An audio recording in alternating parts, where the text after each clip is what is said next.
super excited to be here with you today. My name is Lior Vaknin, and I'm the founder and president of Israeli Startups NYC. And I see a lot of familiar faces, but I also see a lot of new people here. So by show of hands, for how many of you it's the first time with us? Wow. Amazing.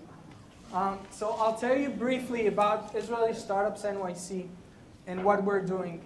Not only that we're the largest active meetup group for Israeli American companies in the tech industry, we're also working on building a bridge between the Israel and US tech scene. We're looking to connect investors, business partners, collaborations, and everything from entrepreneurship and startup world. We are working also in the New York right now, but we're expanding and we're branching out to other places in the state very soon. Before we get started, just to tell you about how this event will happen, we are working on a pitch night event, which means that we'll have 6 companies demoing and presenting their ventures. And at the end of each presentation, you'll get to have a Q&A session and to ask your questions. Before we start, we have a couple of announcements.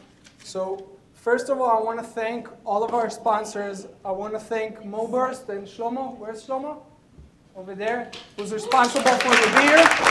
That's the guy who's responsible for all the beers. You can thank him later. Moburst Mobile Marketing Agency. The Focal Range, we're taking videos. Sasson Group, we're taking our stills. Jacob Sapochnik with the immigration law firm, and EWS and Jointure. Last but not least, I want to thank Microsoft BizPark for hosting us here at this amazing facility. And I want to invite Stacy to have a few words and tell us a bit about what BizPark program is. So please, Stacy.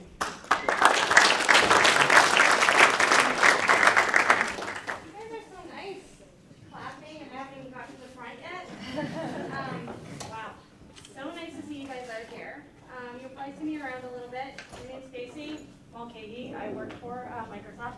I'm a technical evangelist. I kind of cover a wide area of different verticals. There's the vertical word, get no marketing on you. But the way I tend to work with startups quite a bit in the last year, 2 years, is I have a design background. And so I've been matchmaking startups with designers and getting them to understand the design process quite a bit. So in the next couple months, I'll probably have a couple camps around that. So if you're interested at all in that, feel free to reach out. Just to give you a sense very quickly about Microsoft, we love startups. We love open source. We love what's going on in New York, and we want to keep it real and vibrant. And we think that what you guys are doing today, for example, is just amazing. So we have some programs. I gave a code for BizPark. Very quickly, BizPark, free software, free tools, free Azure, right? That's just laying it out there. That's what it is. Come see me if you want to talk about it. Otherwise, come see me if you just want to talk about anything design-oriented or anything along those lines. Happy to have a chat. And I'm really excited you guys are here. I hope you enjoy the space. That's it. Thanks.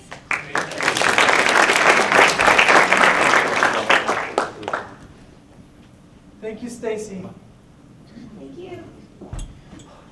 Next, I'm happy to announce today that we're launching the beta of Israeli Startups NYC job board. Right now in New York, there are over 200 Israeli American startups operating. And I know there is a lot of students and graduates from NYU, Columbia, and other professionals here who are looking to tap into this market and are looking to get into those startups and working in an Israeli startup in New York. That's why we're launching the job board, which will help you find anything from an intern position to a full-time job at one of the companies. So if you're looking for a job, please check it on a regular basis, and we'll also update it on our social media.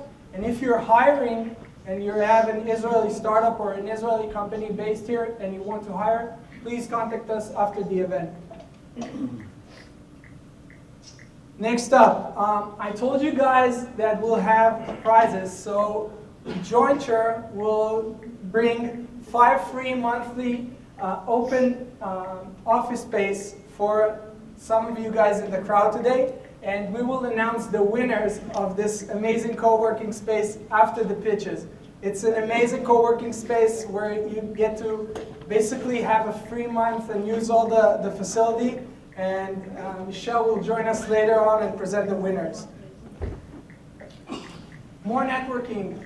Last time we had this event, a lot of you guys wanted to really connect and continue the networking. So after the event, what we're going to do, for those of you who want, we're going to go to the Beer Authority, which is like a block away on 40th and 8th Avenue, and we can grab a beer, we can continue the conversation, and have more good time.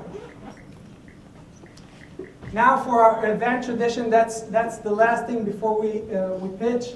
Our event tradition, for those of you who don't know, we're holding 2 minutes for you to get to know the person on your right and on your left when I say go. Even if you don't make it and you see this stop sign, that means you need to stop. And afterwards, as I said, we'll be able to continue the networking. So are you ready? Yeah. Go! Who wants to see demos tonight?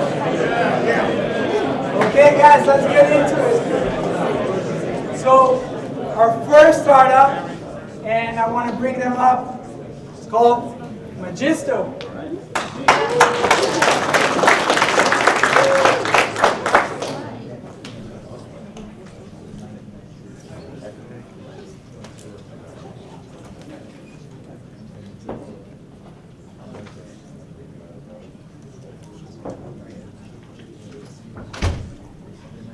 Remind me how long I have, just so I'm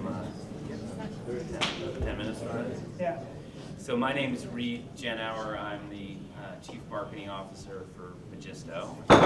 And I just wanted to start by saying how pleased I am to be here and that so many people are here with us.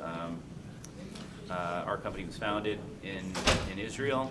The sales and marketing team is here in the US, and so we feel very much a part of the Israeli startup community, New York startup community, and as a subgroup of that, the Israeli New York startup community. So what is Magisto? We use artificial intelligence to automate video editing and production. So we take raw photos and videos from your mobile device, send it up to the cloud, and then use artificial intelligence to analyze it and choose the most compelling moments, marry it with production value, and spit out a professional looking movie. So this is why it's kind of interesting from a consumer perspective, which is everyone's camera roll looks like this, right? And so with the advent of the smartphone and the smart camera, or the smartphone camera, the assumption is that there was a problem solved, right? We all need to capture everything around us all the time. And the mindset is kind of like, captured it, I'm done. But, you know, for any of us, for all of you who have a smartphone, you know that you sort of wind up not doing much with it and drowning in your own personal memoirs. But they have meaning, and there's a reason you captured them, likely to share them. And so we look at this vast amount of personal media as a natural resource of human experience, of connectivity, and one that's largely untapped. And so we sort of see ourselves as the refinery or the corkscrew to get at all that goodness. There's a stat that says 50% of every photo taken in the history of the world was taken last year. And so that's only going to get more and more amplified, and the need for this type of thing, whether it's us or somebody else, is increasingly profound. So this is just a visualization of how the AI works. It sort of analyzes the video, and it can identify primary characters and secondary characters, spatial relationships between objects and landscapes, audio events, and it gets an understanding of what's going on through video vision and really, algorithmic understanding. and then does an edit, and with a few touches from the user can reproduce a sense of place or a sense of emotion. And so I was talking to my neighbors during my 2-minute networking session, and what I was describing is that, like, if you think about the Hobbit, right? The Hobbit unedited is 42 years of film. But where the story, arguably still close to 42 years, was unveiled, right, is in the edit, where the characters come alive and the emotion and sense of place is displayed, is how it's edited and produced. And the same holds true for personal media. So this is a look at a real life use case. This individual fed Magisto 7 minutes of video, and we do video and photos. This happens to be video. This is prior to being edited. And the little jab here is that she's not even in the first 13 seconds of her own video. And so what you'll see now is the user just chose 3 things. What videos, what kind of mood am I going for, and what song? And Magisto found the nuggets that it thought was most interesting within her video. It merited to production value. And the hope is that not only is it just kind of editing and finding the right nuggets, but it reveals and recreates a sense of place and the emotion that the individual is going for. And so, you know, the before example was kind of like surveillance video. And, you know, whether you love this movie or not, you get a sense of what the emotion was, right? Which is, hey, I'm great at rollerblading and I'm having a good day.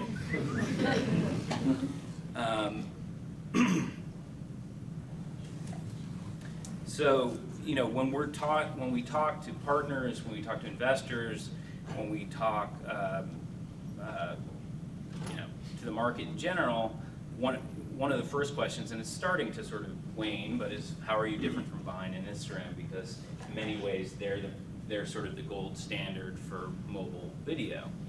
And it's not really a knock on them, it's just a reality that it was ingenious the way that Vine dealt with the problems with video editing. They just said, you know, screw it, don't edit, just make it really, really short. And there's a profound, you know, use case for that, which is more or less social messaging, right? And the way I think about it is much like a text message. After you watch a short video, it's sort of disposable media. But the upside is it's a real-time window into your life. And so what we're offering is something else. We talk about it as social storytelling, and the hope is that it's as easy to create as a Vine or an Instagram, but that it comes out as a keepsake and something that you want to revisit time and time again. And, you know, back to sort of the emotional spectrum, we manage so many relationships through, you know, text message and Facebook, but the result of that is we're pulled really thin, right? And that it's a really shallow interface with all the people that you know. And it sounds a little glorious or, you know, I don't know, a little lofty, but the hope is that, you know, through video storytelling, we can add some depth back into the relationships that we manage. This is just a look at our growth. So in the last year and a half, we're actually at 45 million registered users. And I mean, it's a number I'm proud of. I'm the chief marketing officer. I can't say I had a ton to do with that. The product works really well. There's a real need for it in the market, and that's been really organic and viral and fabulous to witness. So I guess there are a couple things that drive it. One is that, you know, we do have good ratings, and that helps, you know, show up organically in the search terms. And then it put us on the map with Google and Apple and later Amazon, and then they can sort of help feed the feeding frenzy by featuring you. And I know we're in a Microsoft building, but those are the facts, Jack.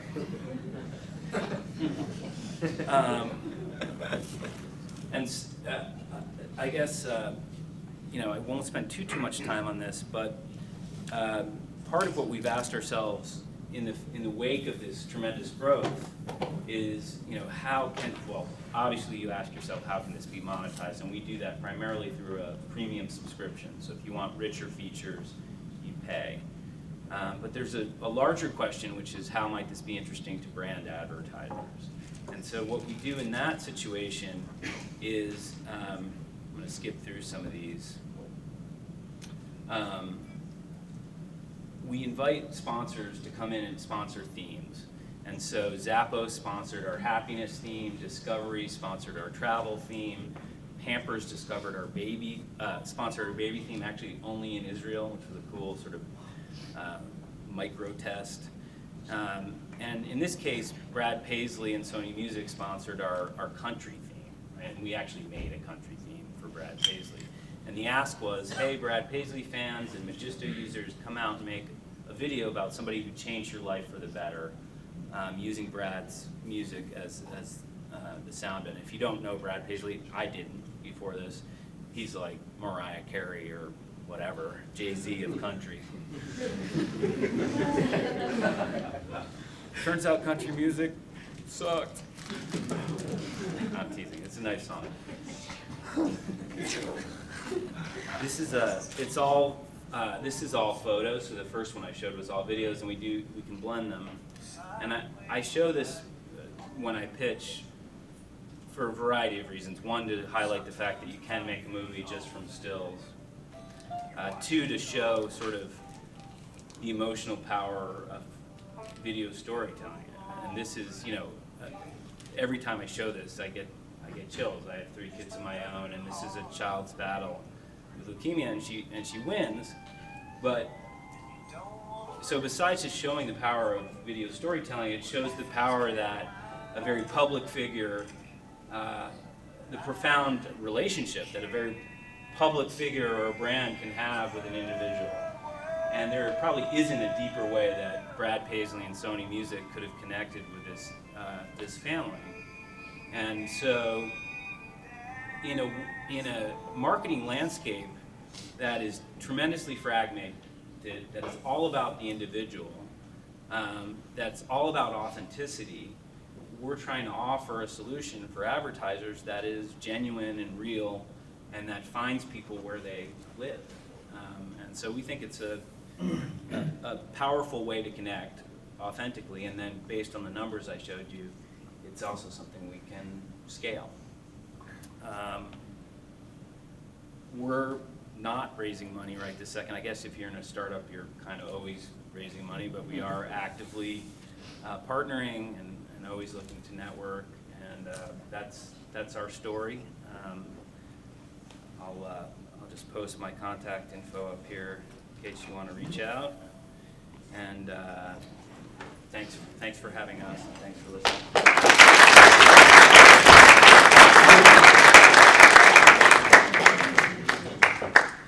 So if anyone has questions, please, you can ask. What's your cost structure for advertisers, and how many videos did that campaign yield? Right, good question. Cost structure is negotiable. But typically what we do is we have a fixed fee for like the sort of production component of it, and then a variable fee based on the time or number of videos delivered. We can sort of structure based on either. And so the Brad Paisley one was not a perfect example. We did, but it yielded 50,000 videos in 2 weeks and 250,000 movie views. And for perspective, that was 2.5x what the official music video did during the same time. And what's really fascinating to me about that is the average Magisto movie only gets 5 views. So these are like tiny, tiny narrowcasts that when aggregated in mass are a real audience. And we went on to do Discovery and Zappos and All Detergent. And those, Zappos did 1 million videos in 2 months and 5.5 million views. And so actually one of our challenges is how to price that, because typically what happens is you get compared to like pre-roll or post-roll, and that's not an insane comparison, but our argument is this is way more intimate, It's a much deeper touch, and it's a piece of branded media that lives indefinitely. It's not an impression. Just to follow up, who owns the content after the video is created? So 9.99% of the time the individual does. We run activations for the brand where we ask people to contribute their content to a branded album, and in so doing, they get some sort of incentive, and then they give the brand the rights to remarket that content. So many times just being featured is prize enough, right? If you want to have your video displayed. For brands like Zappos, if they're sponsoring a specific type of video, do they use any product placement, or do they generate revenue from sponsoring it? Or No, they actually pay to sponsor it, and it's. I think ultimately, if you were to see this through to its natural conclusion, that we'd be able to tie it to, visit clicks and visits to the website, especially for a data-driven company like Zappos. But right now, it's really about driving brand penetration and awareness in a very fragmented landscape, about being top of mind for decision makers, and softer metrics is the truth. Shoes play no role in the video that they just No, it was more about the brand ethos. So they sponsored the happiness theme. Their tagline is delivering happiness, and this was just a metaphorical way, or actually a literal way, that they were delivering happiness as opposed to divine shoes. Okay, All right. thank you. Thanks. Raymond is staying here after the event, so you can catch him, and also you have his contact information. Big round of applause again.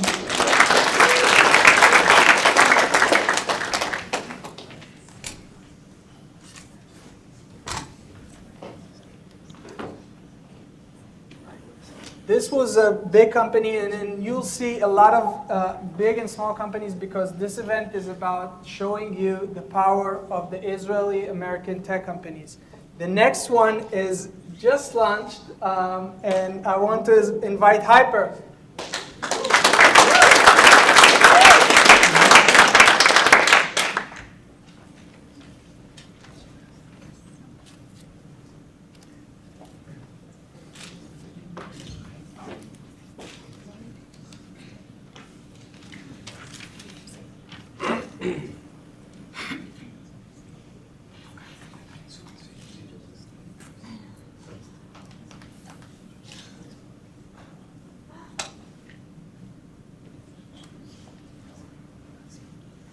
Hi, my name is Gil. I'm the founder of Hyper, and I think we'll actually start with a quick video. I don't know if you can hear the music, actually. So I recently became VP of Marketing at this super cool company, and I was really excited. So I recently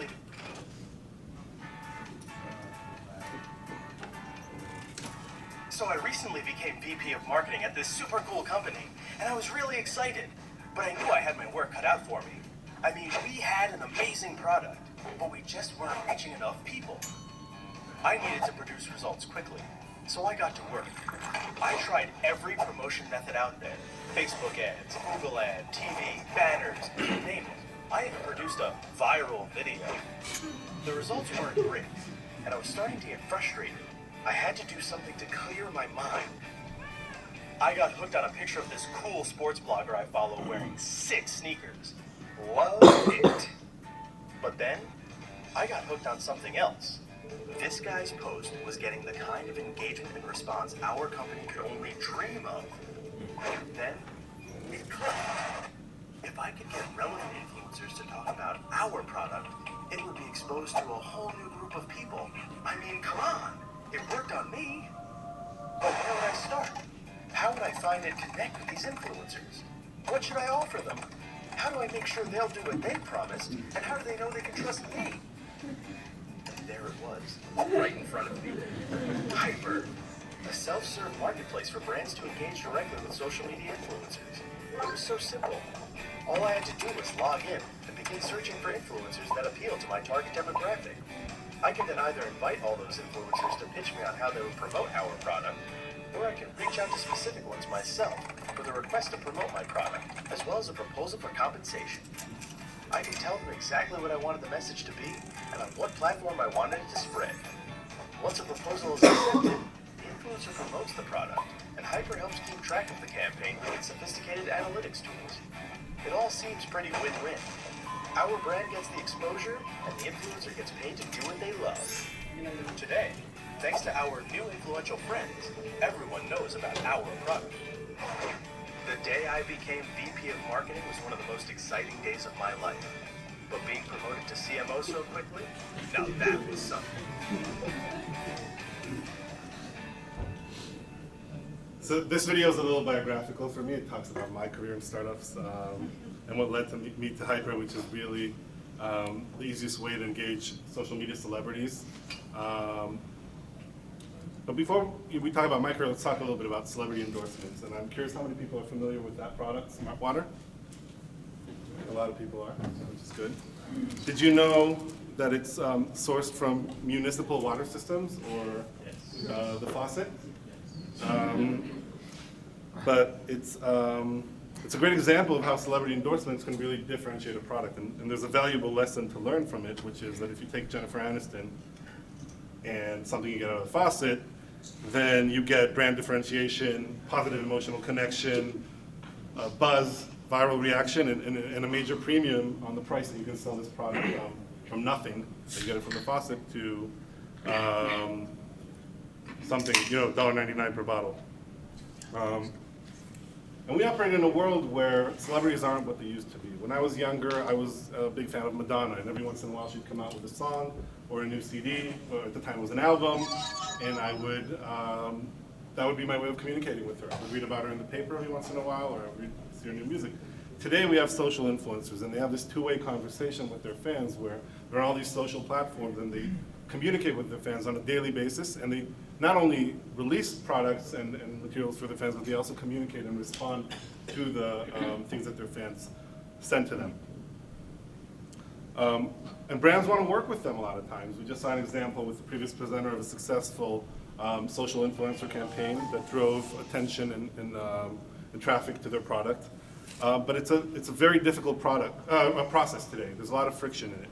A lot of these social influencers don't have legal representation, or they're not represented by an agent. There's no transparency. You don't know how influential they really are. Who do they influence? How impactful is every message? Do they get a positive response, a negative response?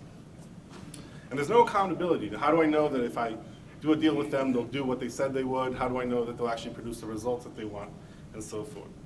And that led us to introduce Hyper, which is the self-serve marketplace that allows a brand to log in, identify their target audience, and see a list of influencers that work with us, reach out to them directly, and make them offers or have them pitch the brand and close deals where they endorse the product on their social media profiles. Typically, just so you know, it takes about 3 months to a year to close a deal with a social media influencer today. With our product, there's no need for an expensive lawyer or broker. The product generates the contracts, it generates the agreements and everything. There's no lengthy negotiation process. If one influencer isn't responsive, you have another 50 on the list that you can reach out to. And on top of that, the biggest issue is that you just know how to either project or later on track how successful your campaigns were. So we're developing tools around that to help you see what the ROI on every dollar that you spent during a campaign. A little bit about traction. We launched earlier this month. Over 100 major influencers, people with millions of followers, have signed up to our platform during the months of September. Over 20 brands have started using it. 3 advertising agencies are doing a pilot with us. And we have our first 5 campaigns closed. Quick case study that we just completed.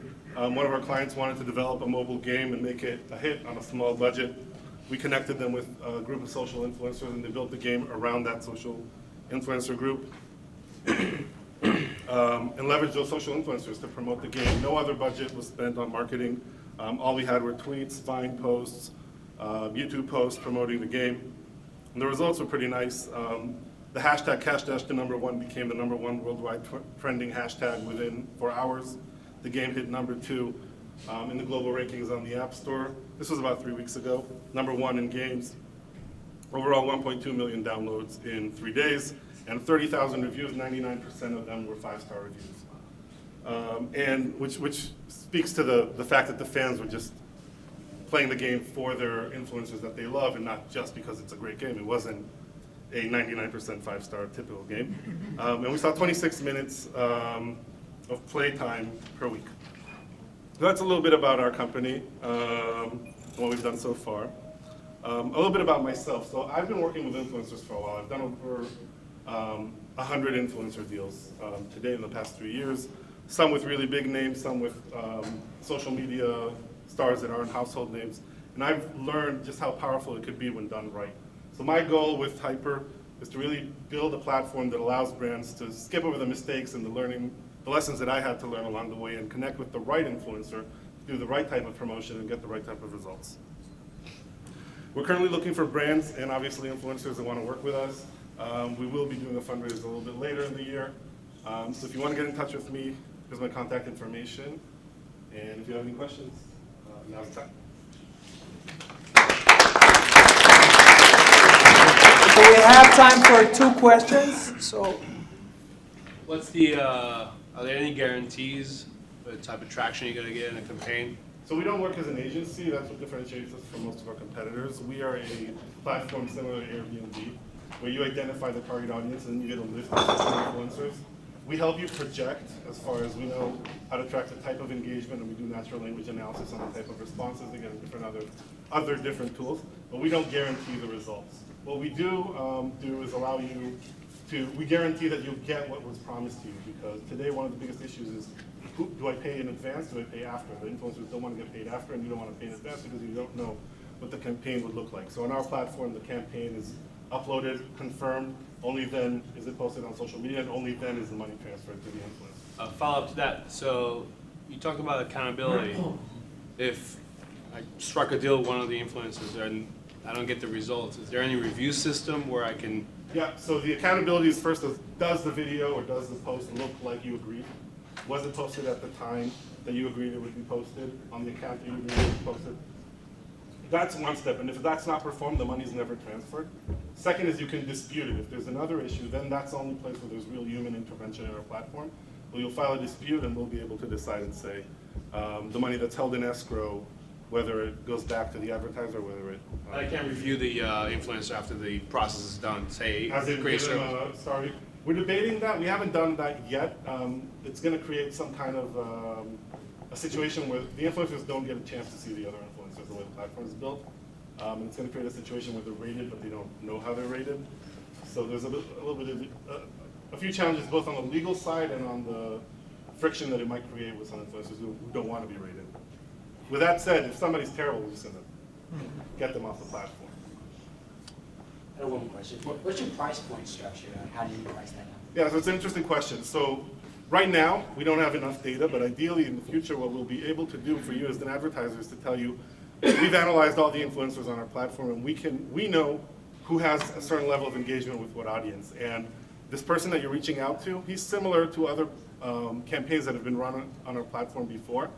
And based on that, we recommend a price range of this to this. And both sides see that, and that's a big deal, because today if you reach out to an influencer, you don't really know what to offer them, and they have an incentive to appear a lot bigger than they are. So we're seeing anywhere from fraud, where people are acquiring followers, to just flat out exaggerating their following. So this kind of puts everybody in a square space. So you're not starting at $100,000 or $100, you actually know the range from the get-go. And if it's out of your range, then the system will automatically tell you, oh, this is your range? Okay, well here's a list of people who appeal to similar demographic that will do posts at this range. So it kind of varies based on the popularity of that celebrity, would you say? Popularity is kind of a broad word, but it's about the levels of engagement that they get. And levels of engagement are measured based on how many people respond, positive or negative, so we analyze the words, and other social actions like sharing, loving, like it, so. okay, thank you so much, Glenn.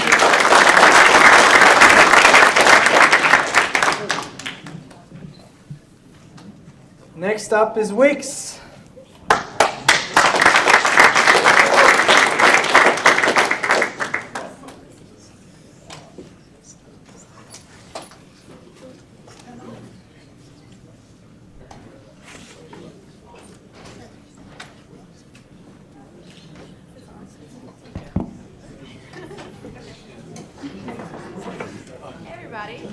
going? Yeah, you're awake still? Okay, cool. My name is Ariel Kranzow, and this is my colleague Christine Cha. I think it says it there, yeah. We are the outreach managers for Wix here in the US. So, as you've probably all noticed, Wix is no longer really a startup. However, we love this startup community, and we really want to show our support for everything that's taking place with Israeli startups in New York.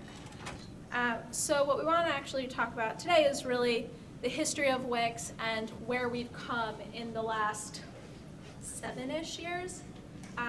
So Wix started in 2006, and we didn't really know exactly what Wix was going to become. All we knew is that the way that you built websites didn't work anymore, and we wanted to make it easier for people to build websites, specifically small business owners and entrepreneurs. So here are our founders. They're fantastic. If you end up back in Tel Aviv, make sure you stop by the Wix office and say hey. They're two brothers, Avishai Nadav Abrahami and Yara Kaplan. And they were actually starting a completely different company, and they got super frustrated with their website and scrapped it and started Wix.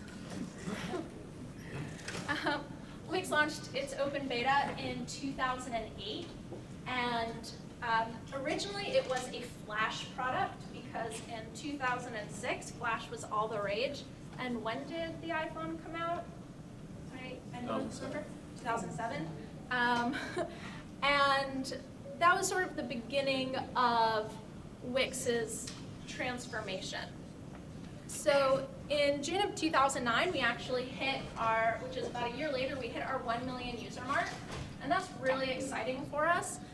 It showed that Wix was actually had a product that the market really used. And that's what it was super easy to use and was able to help small business owners grow their business. So in August of 2010, we launched our New York City Wix Lounge. How many people in this room have been there? Oh. Hey guys. So the Wix Lounge is actually what is our core New York operation. And for those of you who haven't been to the Wix Lounge, it is a completely free co-working and event space for startups, entrepreneurs, and small business owners, creatives, anyone who needs a desk and some Wi-Fi. You can come and visit us. We're there all the time. And the whole goal, the whole reason that we opened the Wix Lounge is because we couldn't think of a better way to help the New York entrepreneur community than giving them free office space. And what was built out of that is the fact that now we have a beautiful 6,000 square foot space with 6 employees instead of 2, and so we sleep sometimes. And we actually put on events to help small business owners, creatives, students grow their business. So we're really happy to talk to everybody here and anybody here about what we can do to work together. So in December of 2010, we actually launched languages. A really big milestone for Wix is actually having people whose native language is not English build their websites in their native language. So the website transfers, the editor actually transfers, and we now, I think, have 10 or 11. I think we're working on our 11th language at the moment. It's proven really, really successful, not only in the US, in our Portuguese market is actually our second largest market. Brazil loves us. Yay.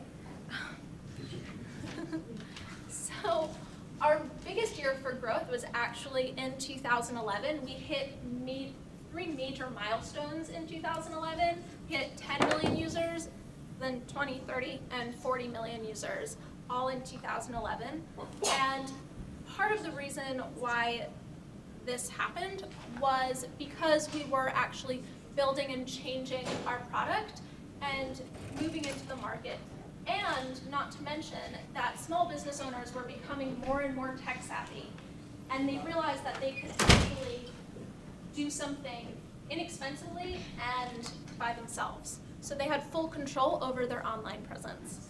In March of 2012, or really I'd say in August-ish of 2012, we kind of had to make a big decision, which was, hey guys, Flash isn't really cool anymore, and we need to do something about it. So in 6 months, we actually fully overhauled the product into our current editor, which is built fully in HTML5, mobile friendly, all that jazz. And we launched that in late March of 2012. Was anybody here at the party? I was. No one? It was awesome. We had breakdancers. So I'd say one of the things that sets Wix apart from its competitors more than anything else, because everybody says we're easy to use, you don't need to use code, blah, blah, blah, is that Wix actually has a third-party app market.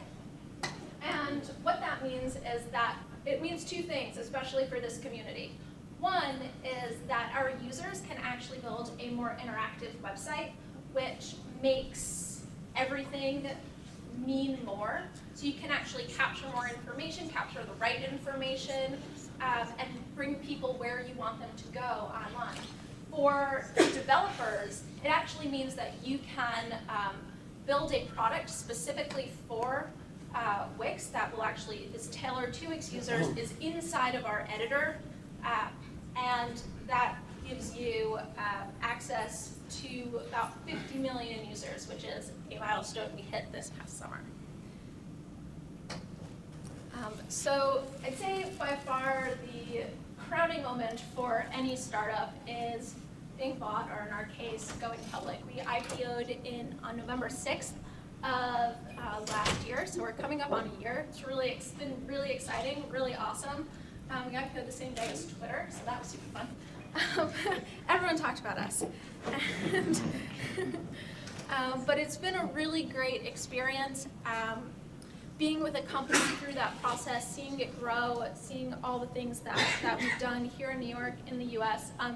A big thing that we've done in the last 2 years in the US as with outreach is that we actually go around the country to different cities, building communities around small businesses, for small businesses. We support our users in every city that we go to. We put on events, much like this one, where we get people in all different industries that help small business owners. We support our small Wix users by having them provide the location, the beverages, the drinks, anything. And we really love to actually help our users grow their businesses. The whole idea of the Wix Lounge sort of grows from that, where we realized that our business doesn't exist without small business owners and without entrepreneurs. And we want to be really good for them and help them grow their business. If their businesses don't grow, then we're not successful. So I'm going to let Christine take it on from here. And we've been just told to speed up a little bit, and we'll do that. Hi, I'm Christine. I'm the community outreach manager at Wix. I go on the road, like Ariel said. We're going to fast forward through this. This is our Wix editor today. So when you sign on to Wix.com, you'll see all these templates. But you can choose your own, or you can completely customize your website. So we're going to choose our own. The editor loads, and this is what it looks like today. So we have these 5 main bars that show you where you can edit things, where you can add text, images, all of your features, and everything is drag and drop. So when you click on a menu, these pop-up windows come up where they give you all sorts of tools. Every time you click an object, it gives you really user-friendly options. The thing I like to say to first-time users is, if you're confused, just click something and it'll tell you what to do. So this is our app market that we just talked about. We have over 200 apps now. We just launched our San Francisco lounge last night, or 2 nights ago. That is going to be just for developers focused on our app market. And this is just a little view into our preview mode. So one of the things that sets Wix apart from our competitors is that we have live preview all the time. What you see is what you get. If I move this text here while I'm editing, I go into preview mode, nothing changes except for the grid lines and toolbars are gone. So it's a completely automatic updating website platform. And that was our short little demo. This is what happens when you publish your site. And just as a side note, up to this point, everything is free. This is the free version. You can publish a live site. And then, since we have to wrap up, just want to talk about what we're doing moving forward, what we're trying to do here in New York and around the world. This is just a view into what we're doing on social, the community that we're building. We're doing testimonial videos with our Wix users. Here we have users from Colombia, Rio de Janeiro, Paris, Moscow, who are talking about how Wix affected their business. So a lot of what we are trying to do is just spread the word, help people in a very foundational way. We're going back to why we started this in the first place, to bridge that gap between small business owners, entrepreneurs, and their dreams. And that's Wix.com. I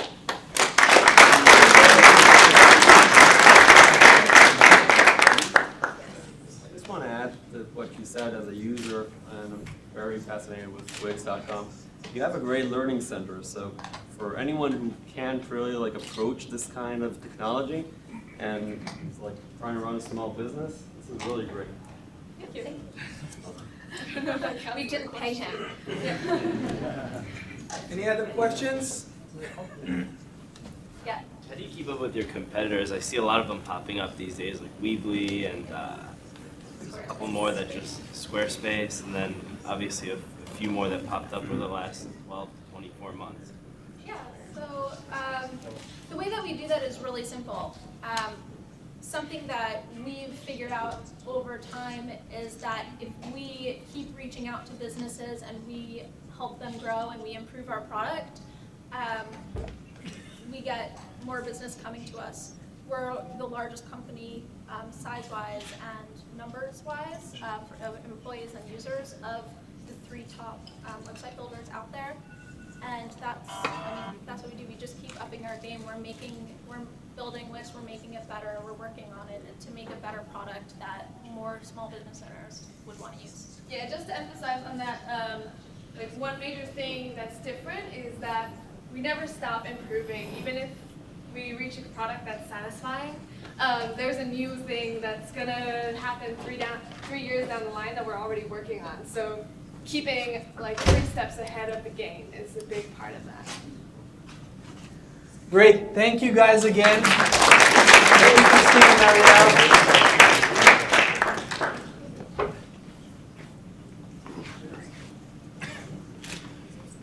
Next up is Pixel.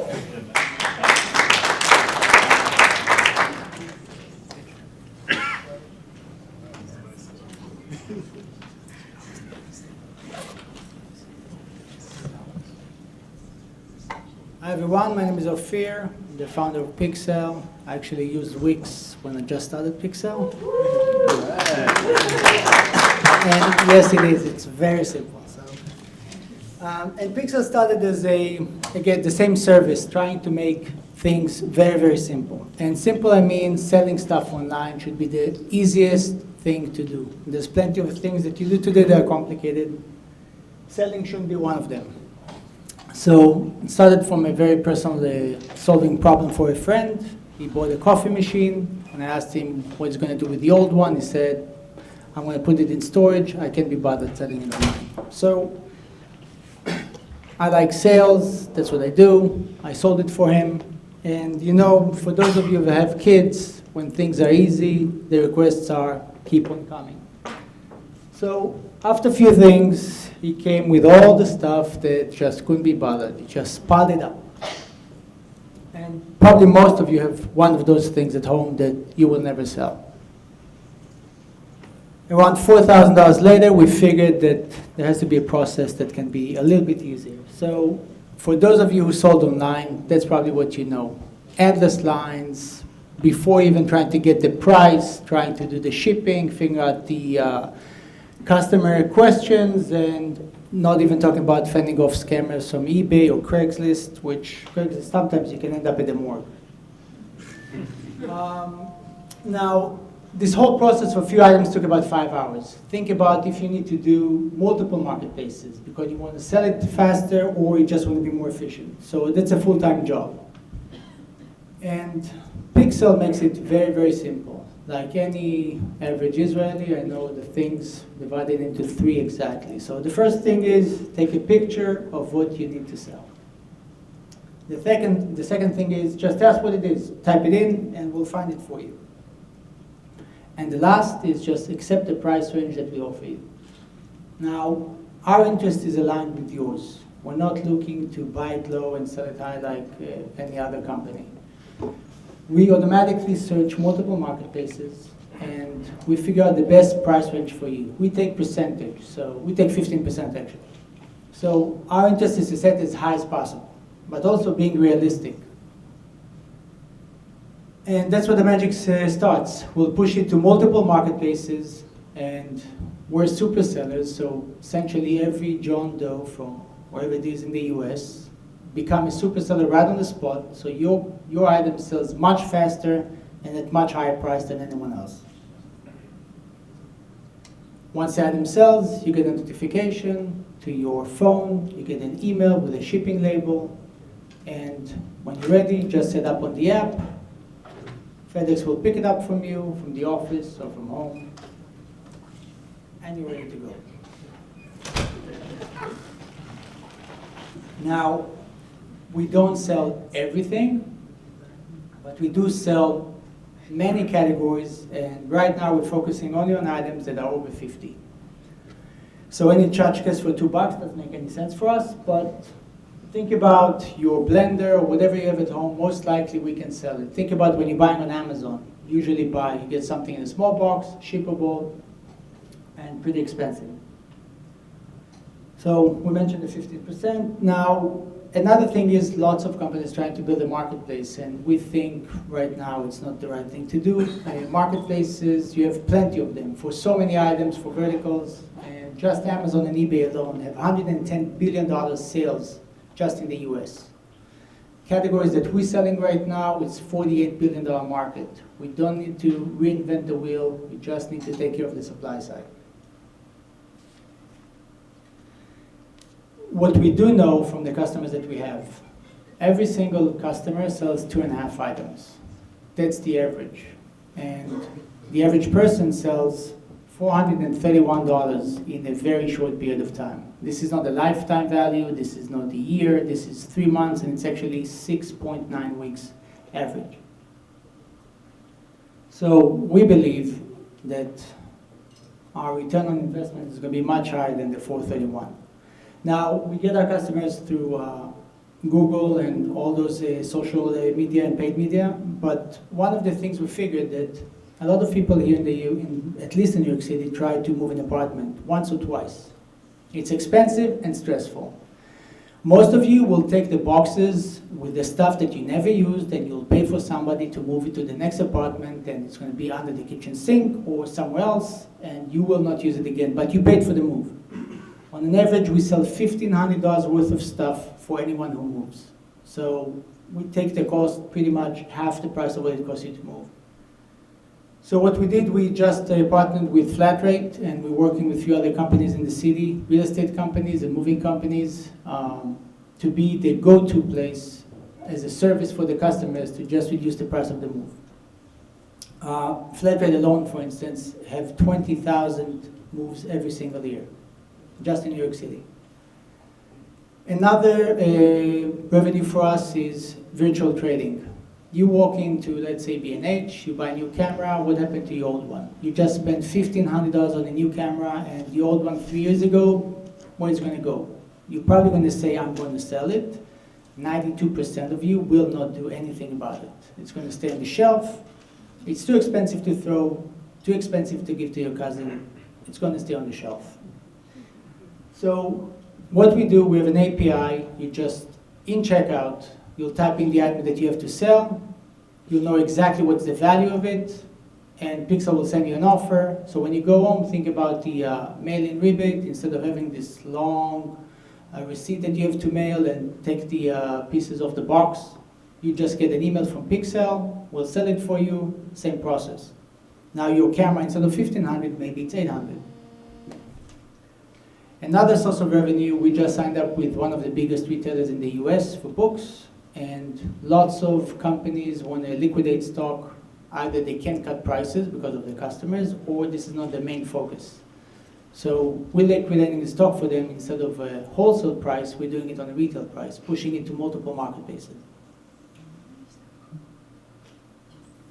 I'm going to go.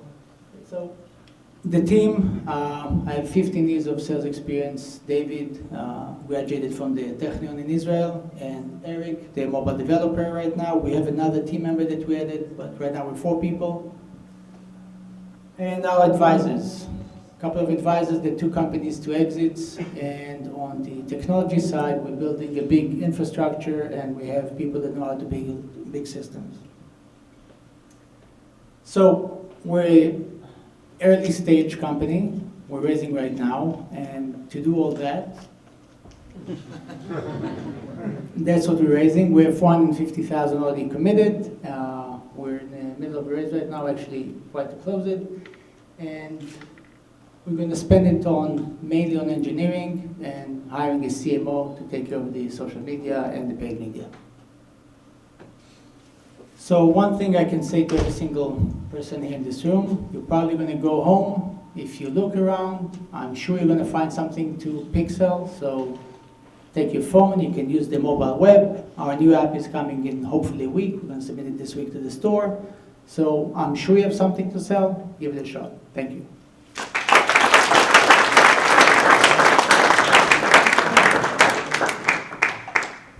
Questions? Are you global? What's that? Are you global? I mean, the trading and the selling, is it just US or global? Well, we have customers on eBay and Amazon who buy from other countries. The person who is selling, can it be from? At the moment, only US.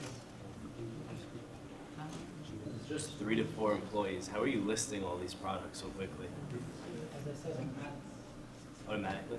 if you think about it, most of our stuff is, I won't say electronics because it's kind of anything that connects to electricity. So you have about 75% of that.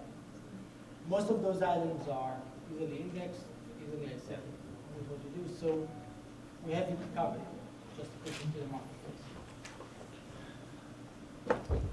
How can it be responsible for quality of items? Very good question. You sell my item, it can be broken, it can be not broken. Very good question. You won't get paid until the product went through 1 week with the customer. So think about if you're buying it, there's a return policy, we'll wait a week, everything works well, then you're going to get paid. So there's really no point for you to sell an item that doesn't work. Our return rate is 3.6%, so it's pretty low, and most of it, I would say, not even a percentage of it, a small percent of it is from items that don't work. So are you facilitating the transaction, or are you actually receiving the goods physically into a central location? no. On something? The point is to make it a virtual inventory, so we can scale and go and sell in Alaska, Hawaii, or New York City at the same time. The item goes directly from the seller to the buyer that went through us, so we got paid before. However, we do take some items that go through us. We didn't figure out exactly what's percentage. We check and we make sure everything is fine, and then we send it to the customer. So we do quality check. Okay. Sorry, follow-up question. If you have enough people who are selling broken or the wrong thing, are you not jeopardizing your status as a super seller? So far, it's not even a tiny fraction of a percentage, so it's really not an issue. Once we scale, we'll know. But what we do know is that every problem that you have on the buying side, on Amazon or eBay, if you have ferocious customer service, nobody has a personal vendetta. They'll get a refund, get a nice maybe gift card, say thank you, and that's about it. Okay, thank you, Ophir.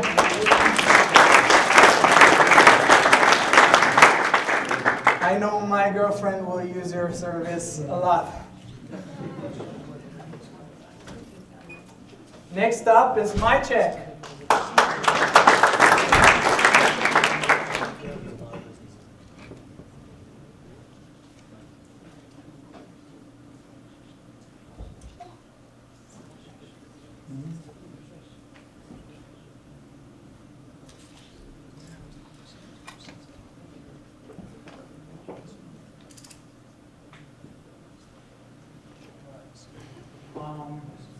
This is one slide which kind of summarizes almost 4 years, so if you don't want to hear all of it, you can just kind of read this. But so MyCheck was founded in 2011. I tried to explain more or less where we started, what we're doing right now and where we're going. So I think like a lot of good ideas, it started when someone was drunk. So I was drunk in a bar in Tel Aviv, actually, in Ramat Chayat. And I was thinking to myself, how great, I drank a lot of sake, I really like sake, and I thought to myself, how great was that if I could just walk out of this place like I own it? I mean, it made sense at the time, but again, I was wrong. So a friend who was sitting with me told me, yeah, I mean, you and your stupid ideas, come on, and whatever. The day after, they called me and they say, you know what? I actually think there's a way to do that. So obviously, to allow a person to walk out of, out of a restaurant or to a bar, he needs to pay. Otherwise it gets weird. So obviously paying is something that we need to do. So it was 3.5 years ago, I think. NFC and Google Wallet just came to the market. NFC is back again with Apple, but it also started back then with Google Wallet. Everybody thinks that it's going to be used everywhere else, but we were looking for a solution that would not require like a physical interaction between a phone and the device. Because when I'm sitting in a restaurant, I don't want to actually give my phone or my thumb now to Apple in order to pay the check. So the only solution for us to do that was actually going and integrating to point of sales. Point of sales, if you don't know, those are like the computers inside restaurants, Micros, Vitalik, Salon. There's a lot of Israeli companies out there actually. It's funny because I don't know if it's because we were vain Israelis or they say ignorance is a bliss, but integrating to those point of sale, it's something that most, like a sane person based in the US would never do. The market is so fragmented, it's very expensive, and every investor that we would meet would just say, just forget about it, it's impossible. But we have a kick-ass CTO who decided, I think he didn't know what he's speaking about, but he said, let's do that. So looking back, that's one of the most, important decisions that we did, and it's one of our greatest assets, integrating to those point of sale. So we started so we launched almost, I think it was in late 11, at the beginning of 2012. We started as a consumer app in Tel Aviv.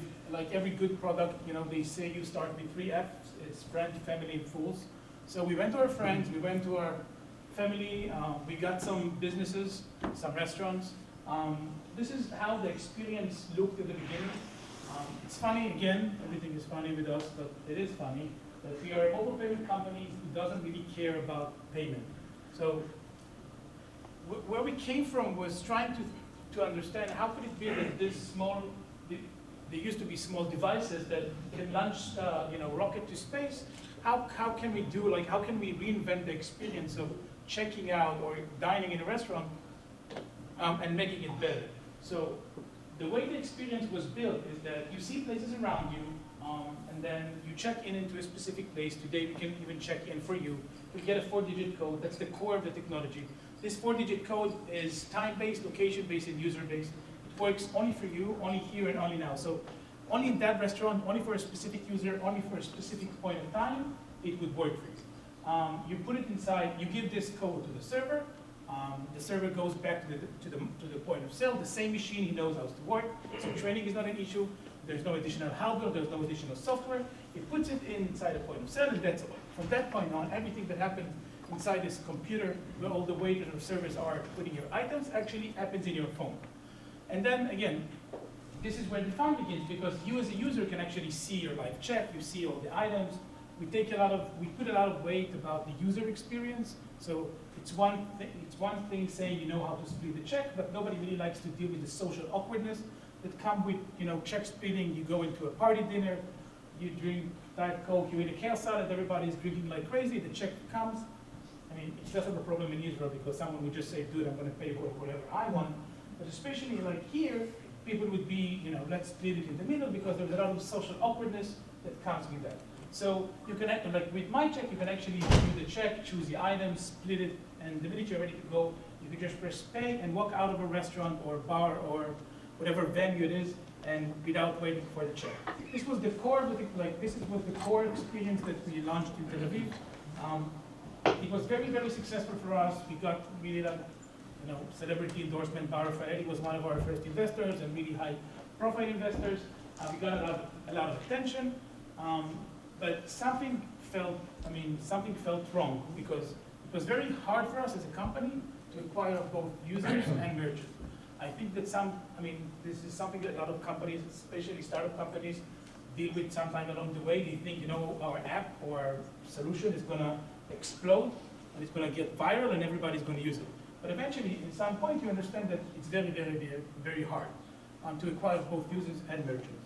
So we kept this in our head, and then something very interesting happened. We were approached by a company called, Isracart, that's MasterCard licensee in Israel, and they told us, listen guys, we already have a lot of users, we already have, people trust our brand, and so why just not putting this very interesting technology that you have inside our app and offer it to our users?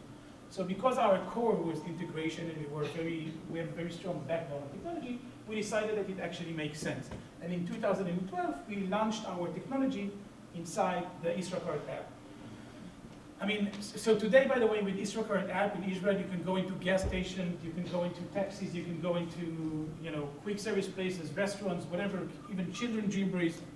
But besides the fact that it was interesting, it really symbolized for us a turning point from the consumer app to what we are today.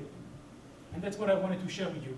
Because this process started almost a year ago, and today we're kind of finalizing this process. But today, MyCheck is more of a platform, right? We look at ourselves as an enabler of mobile payment.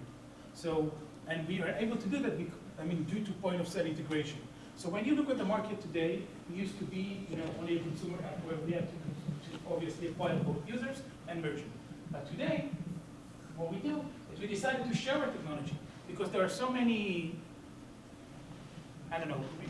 we can call them apps, or we can call them services, or even social networks. There's so many players out there in the market which already have so many users, and they want to expand their basket of services and offer new experience to those users. So if we would be able to implement our technology inside their services, we can allow them to actually, to offer their customers to walk into restaurants, to walk into gas stations, and enjoy this mobile payment experience, exactly as we did for MasterCard. So getting the users is one thing. On the other hand, what we did is what we call the white label version of it, where we would approach chains and groups and grow our merchant network. So in this scenario, we would target groups or chains that have hundreds or, from dozens to hundreds or thousands of merchants, and we would basically, again, create an app or implement our technology inside their app. So suddenly, we don't need to pursue users and we don't need to pursue merchants. We can just offer them this technology altogether. So I want to show you some examples of where we are today. Beginning of this year, PayPal, which is it's a very good example of what we call the MyCheck Inside. They already have 40 million users in their apps, for their app. They wanted to allow their customers to walk into restaurants and have the ability to pay. So just by implementing our technology, they can do that today. We power the pay the table, the mobile payment experience, pay the table for PayPal. Another very big company, Travelzoo, there's Groupon for IM places. We do the same for them. Just as you can see, it's always there is a code, there is the ability to view the check, but it's also inside the app that the consumer is already in. Another company that we do that for them is WeWork based here in the city. So this is one example of our MyCheck Inside. Another example of white labels. This is just, I picked the Israeli brand, which some of you know, obviously. And this is another example of white label. This is actually a very interesting example because there is no app actually needed here. It's just a mobile version, like a web version. So you can just open the website on your phone, and my mother can use it because she never remembers her iTunes password. And again, another example. So to make a very long story short, that's where we are. This is more or less where we are today. After we shifted, we are integrated with more than 25 point of sale globally, which makes us, by the way, the most integrated solution in the world today. We reach more than 80 million users in our network. The numbers are not, we are just about to hit our 1 million transaction in the system, and kind of, you know, finalizing the scale of this transition from a consumer product to a platform. And I'll finish by saying that, I mean, we are not there yet, but we are starting to work on our Series B, so probably somewhere in the next couple of months we'll hit the market and trying to work on our Series B. And that's all. So.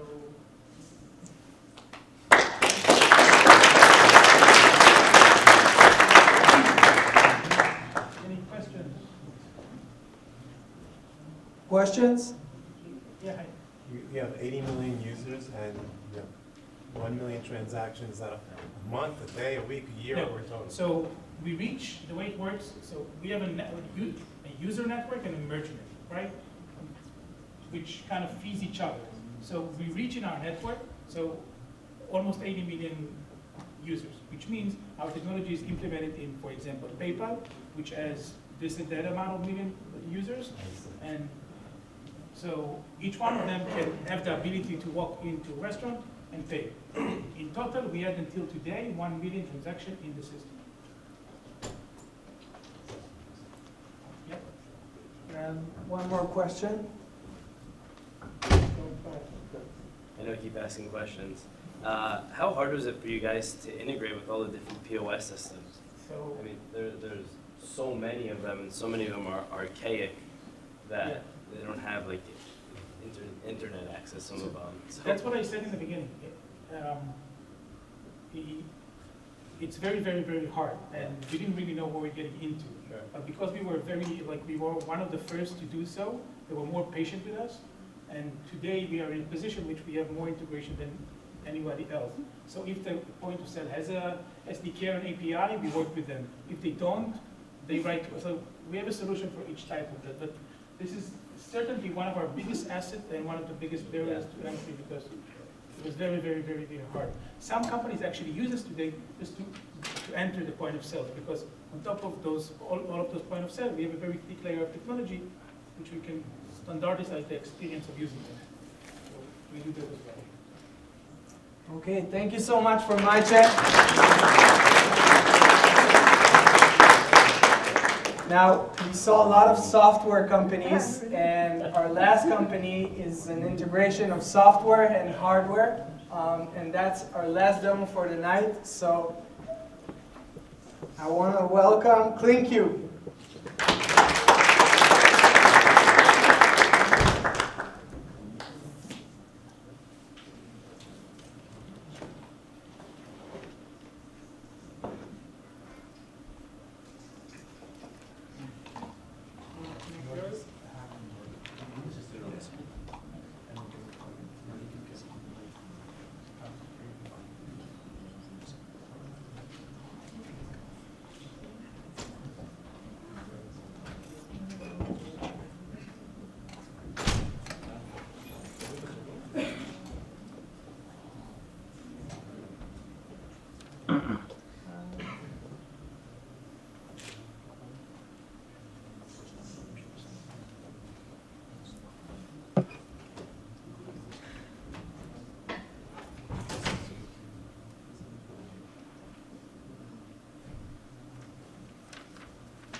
Hello.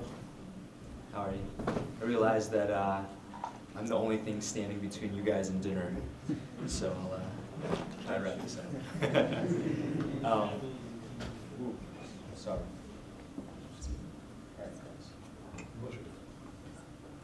You enter full screen. Let me start on the first page. Hi. My name is Arthur. I'm the president and co-founder of CleanCube. CleanCube is an agnostic physical platform that sits inside of a building's lobby and serves as a digital doorman. It sits inside a residential or commercial building, and basically it's the last mile for on-demand services. So I'm going to start off by how the company started. So I had a problem. I was working in Midtown and living in the Upper West Side, as I'm sure a lot of you guys are also. And I lived in a building where there were 3 dry cleaners on 3 of the 4 sides of my building. And I would leave for work in the morning and they were closed, and I'd come home late at night and they were closed. And inevitably it'd be Tuesday night, I'd ran out of socks and underwear, and I'm downstairs at 10 p.m. doing my last load, you know, just hating my life. And I would get packages sent to my Midtown office. I looked around, I realized that colleagues of mine were doing the same thing. Everyone I knew that was busy was getting packages and laundry and dry cleaning even, and they were taking it to Midtown office. And I was thinking there's got to be a smarter way of doing this.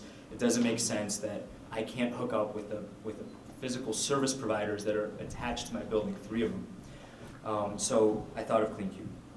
And I realized that app-based on-demand services also didn't answer my need because I had to be there for the physical interaction. So if I ordered food online, fine, you know, I'm going to eat that immediately. But if I want someone to come pick up a package or come and take my laundry or dry cleaning, I have to schedule it over a certain time and I have to be there for that interaction. And that's kind of the main differentiator between CleanCube and competitors, is that we solve that last mile. So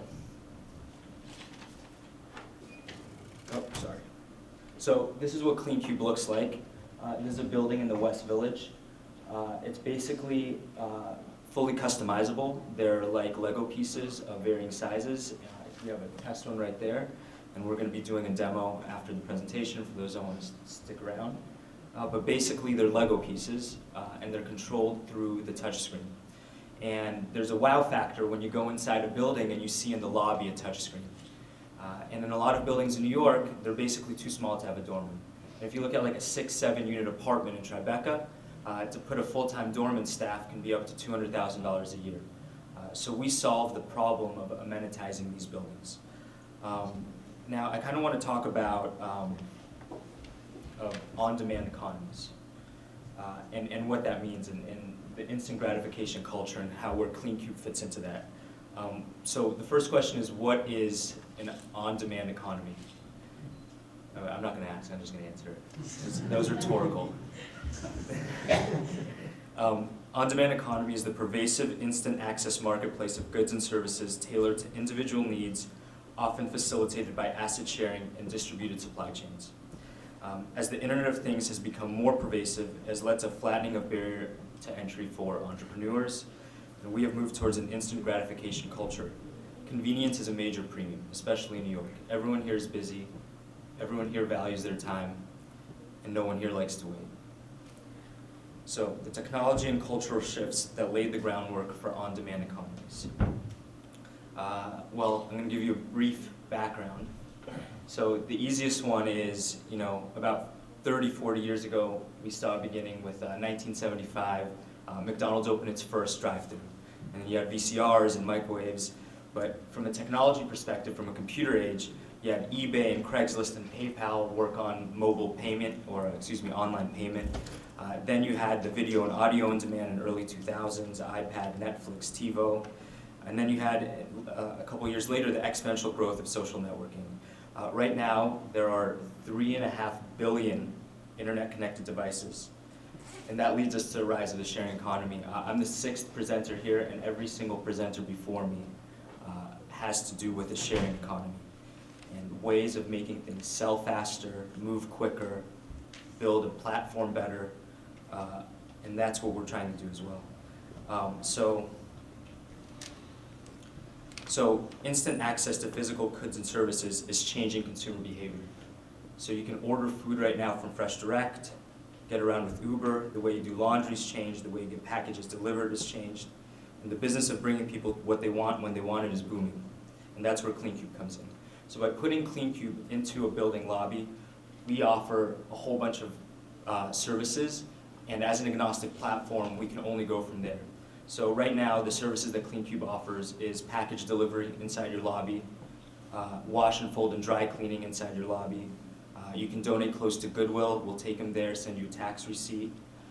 We're getting grocery delivery online soon. Building communications between tenants and property owners. Mini storage. We don't want to be a vending machine inside a building. We are working with buildings and property owners to amenitize their lobbies. And by doing that, our usage rate is much higher than just simply throwing some technology in the basement. So why would a property owner do this? Why would they put this in the building?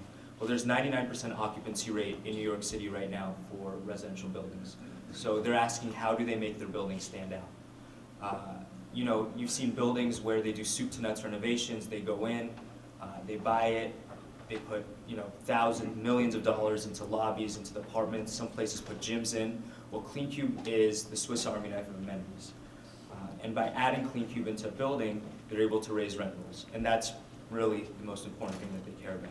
So our market is about 24,000 buildings in Manhattan. And that's where we're beginning. We see this as a global market. We see last mile as a service, as an extremely important thing. In fact, there's going to be 29 cities that are over 10 million people population by the time it's 2020. Excuse me, by the time it's 2025. So you can see that there's a huge urbanization going around. People are moving to cities. There's 610,000 apartments in New York City that we can reach. And the total global market is 20 times the New York City market. So now for the demo, I'm going to show our brief commercial, and then that's it. Just.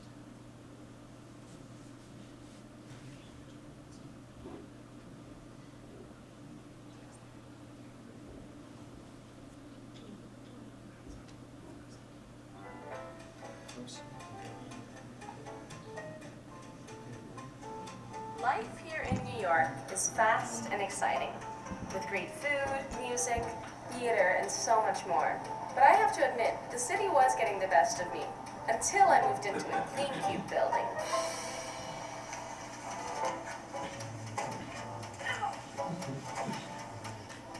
That was me before.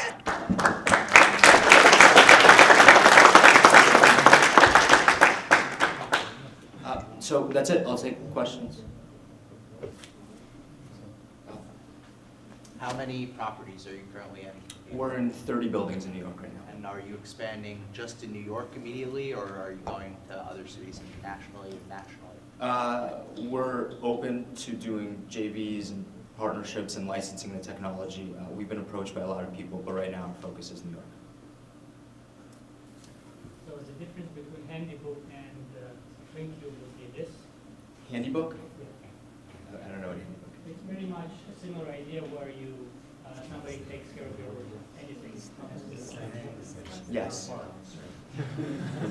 Last question. I actually love your platform, and I would really like to see more of it. What is your biggest kind of problems like getting buildings on board right now? Well, it's similar to what the gentleman that spoke before me said, which is, you know, we didn't really understand what we were getting ourselves into when we started in terms of the real estate industry. And now that we are getting inroads with property owners that have large portfolios, it's a huge benefit to us and a barrier to entry for other people. So it becomes difficult to replicate this product because we already have the established relationships with the property owners, brokers, security system installers, interior designers, anyone that's a stakeholder in real estate that can push CleanCube into residential buildings. Okay, that was the last question. Thank you so much, Asher and Sophie.